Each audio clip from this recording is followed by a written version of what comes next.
Hi guys, I'm Greg Howlett, and this is Friday for me. This is after a week, a very stressful week in the studio of recording, and I'm trying to take a down day and relax a little bit.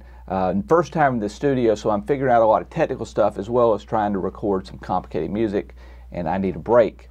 And so I thought I'd do a little video and talk to you about a little bit of the process in the studio, specifically the process of fixing mistakes. Because I hear all the time people say, Greg, do you make mistakes when you record? Of course I do. Every musician does. Now, if you go back 80 years and listen to recordings from the great pianist of the early 20th century, you hear a lot of mistakes because they were great, but they were also human. And they made mistakes. And those mistakes have lived on for the past close to a century now because the technology back then did not allow them to fix the mistakes. But 20 years ago, roughly 20 to 25 years ago, everything sort of changed. The world went from the kind of recording that created records and the cassette tapes, and now we're in the CD era where we have digital recording. And now the whole process has changed. Instead of recording to tape and then trying to fix things with tape, now everything comes into a computer. It's converted to bits and bytes. And once it's in bits and bytes, we're able to manipulate that data very, very accurately and precisely. And the way it works in this little studio, you have microphones. The microphones are connected to a preamp. The preamp's connected to a converter. The converter's job is to take that sound that happens in this room and convert it into what you see on the screen. This is a Logic Pro, which is a piece of software like Pro Tools that manages the recording process. And once we have music in this format, we can do a lot of things with it. Now, this studio, by the way, you're looking at the entire thing. There's no control room. You guys know, you've seen in movies, you've seen a control room where you have an engineer sitting behind a big board, then you have glass, and then the musicians in another room. The reason we do that well, we still do it. There's still a place for it, but the reason that was necessary is for isolation. So an engineer could talk and do whatever while the musician was working, and they didn't really interfere with each other. In today's world, with the technology we have, things like Logic Pro, software like Logic Pro, I can basically incorporate everything together and still get the same sound. Everything is here. Now, if I was recording an orchestra, or even if I had multiple musicians, I'd be in a studio in Nashville or wherever. But for this, just piano, where I'm the only musician, for me, recording is as simple as sitting here, reaching out my right hand, hitting this R, for example, and I'm recording. And so if I play,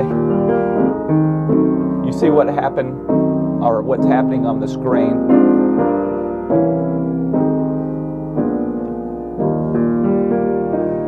Okay, so we just captured that, and I could play that back.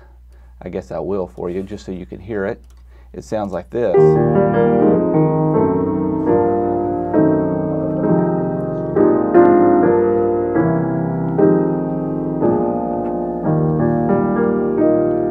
Simple as that. It sounds absolutely wonderful in here.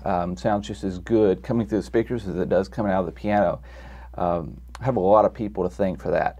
But that's where we are. Now, I want to talk specifically today about fixing mistakes. As a matter of fact, if you look at the screen right here, this is a scenario where we actually fixed a mistake. And we'll talk about that process.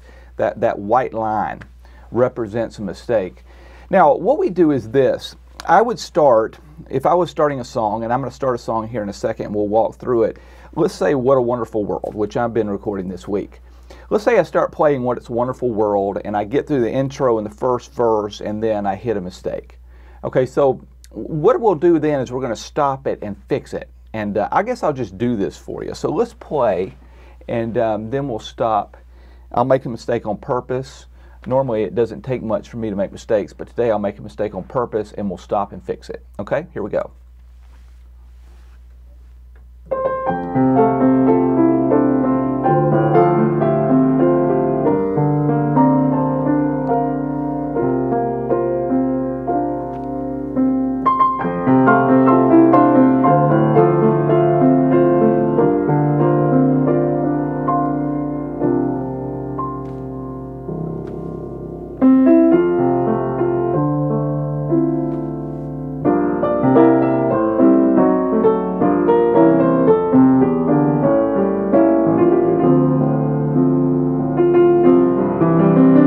Okay, so there's a mistake, right?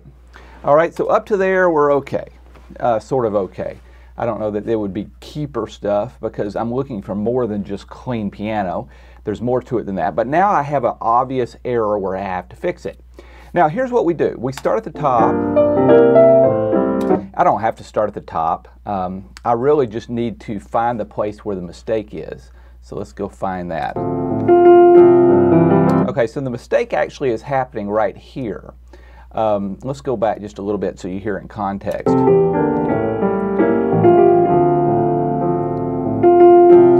Okay, you got it? So right here is the mistake. Now what we're going to do, guys, is we're going to use a technique that's called punching. And punching simply means, in the traditional old world, what you do is this. The musician is going to, we're going to go back and we're going to start recording before the mistake. And when we get to right before the mistake, the engineer typically punches the musician in. So the musician is going to play along. I'm going to play along with what we just recorded. And then at a certain point, the engineer is going to click a button that says, from now on, we're going to erase what was previously recorded and re-record going forward. Okay, so we call that punching. So we're basically, when we finish, we're going to end up with the old clean part of the song, and then right before the error, we're going to switch to a new recording and erase what was previously done. Now, Logic Pro makes it very simple. I can turn on something called auto punch. Now in the old days, again, this is something that was not really possible without an engineer. But today we have auto punch, and I'm just setting up a few things here for you. This red line that I'm playing with at the top, what we're doing with that is we're going to really put that in this position. So this tells me that that is where we're going to start recording again. Actually, I'm going to back it up a little bit. And then I'm going to extend it a little bit.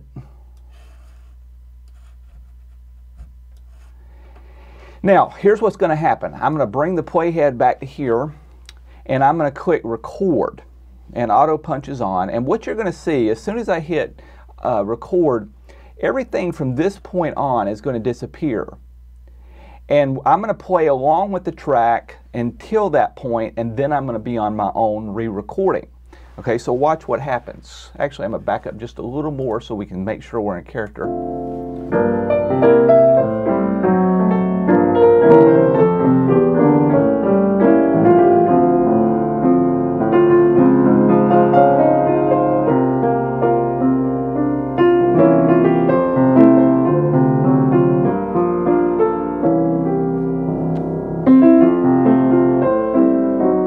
Okay, so there we have it. Now let's back up and sort of look at what has transpired. Now we have two different audio files, but if I did my job right, they're going to line up. Let's go back and listen and see how it sounds.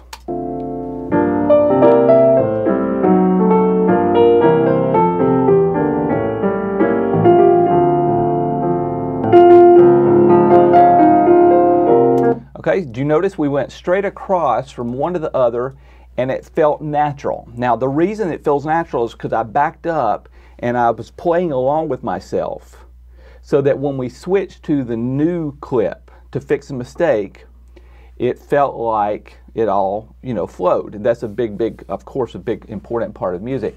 Now there's one little thing that I need to do to clean up, because if you listen carefully, you'll hear something go wrong. Do you hear the little pop? Typically that happens when you do this kind of thing. It can't be completely seamless because you're going from one clip to the other. So what I'm going to do there is I'm going to get my fade tool and I'm going to put a little fade on it. And basically when I do that, it's almost like, from a piano perspective, it's like holding the soft pedal down. It's connecting and blurring two notes together and fixing those problems. Now this is not as easy as it looks, I'll be honest with you. So let's see how well I did with it.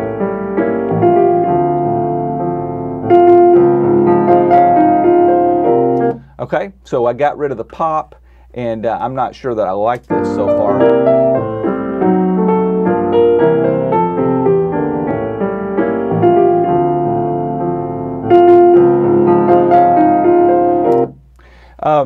The problem here that we got, and I'm not going to fix it right now, I would go back and re-record this again because I come in a little early. It feels a little rushed. It doesn't feel quite in character. And I'm not going to bore you by getting it exactly right now, but it would take me another try to get that feeling right. But you sort of see how it works. Now, I would go through the song that way. Now, a typical song for me, to be very honest, I might play probably 3 different segments. In other words, I probably have 3 or 4 mistakes in the song that would require me to do a punch. And so I might get through the first couple minutes, and then I might get another minute, and then another minute, and so on. So when the song is done, it might look sort of like, you know, think of it this, with a few more segments out here to the right. That would be typical for me. Now, obviously, you can go way too far with this, guys, because if you start, if you're making tons of mistakes and your song is chopped up too much, it's not going to feel like real music anymore. So one of the rules of thumb for me is this: unless it's just a very, very complicated song, I'm not going to start punching unless I can play at least the first few minutes clean. If I can't play the first few minutes clean, I probably need to practice more instead of start punching. I don't mind punching at the end. Obviously, if you get through a song and you love it, but there's a mistake in the end, you're going to punch that, right?